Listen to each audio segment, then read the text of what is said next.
Support for Ukraine will dominate discussions at today's NATO summit in Lithuania.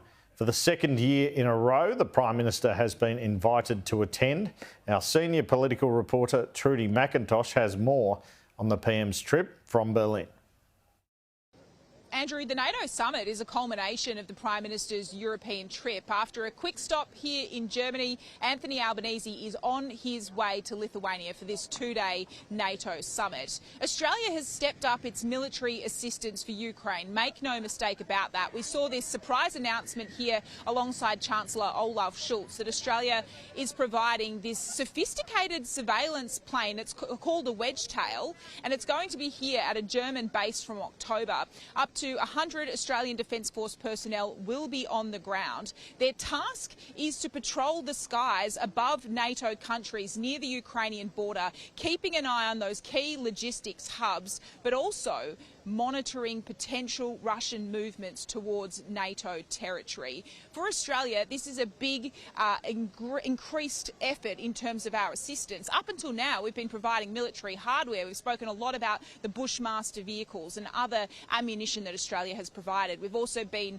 training Ukrainian troops, but that's taken place in the United Kingdom. So this is a big step up from the Albanese government to provide this plane in the sky very close to the Ukrainian border. But there is a red line here. This plane will not be flying into Ukrainian airspace. It will not go into Belarus or, of course, into Russia, and that's going to be for very obvious reasons. This was the Prime Minister and the German Chancellor making that announcement.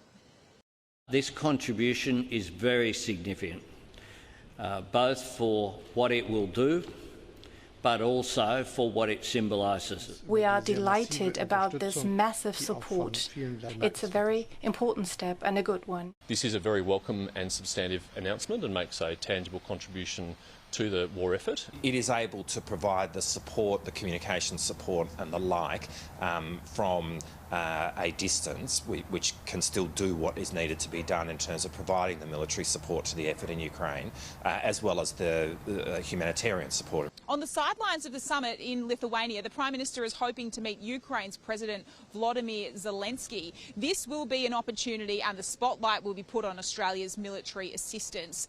The Prime Minister likes to talk up the fact that we've provided more than $770 million in aid since Russia's invasion. $110 million earlier this month by the Albanese government. But we know at the time Ukraine's ambassador said more was needed, more would be helpful for their war effort. In particular, they would like more of the Bushmaster military vehicles. They would like to see those Hawkeye vehicles as well provided. The reason at the time the Prime Minister said that could not be the assistance, well, he says the brakes don't work, and that's the defence, the argument coming from the Defence Department. But Ukraine says they would be happy to use them in this fight and the struggle against Russia. So we'll see. The big question mark whether that assistance will in fact flow when we see that meeting with Volodymyr Zelensky. But for Anthony Albanese, this is a broader opportunity. We know that the Indo-Pacific is being put in the spotlight as a part of this two-day summit.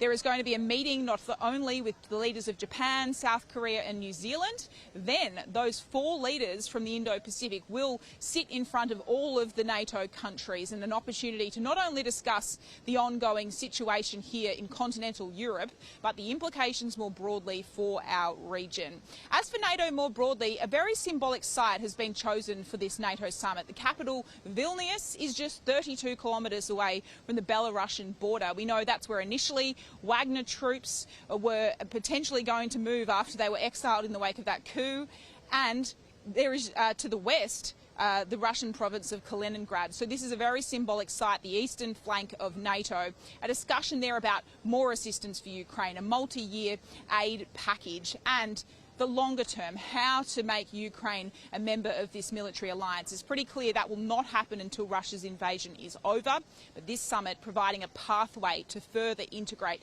Ukraine into this military alliance. Andrew?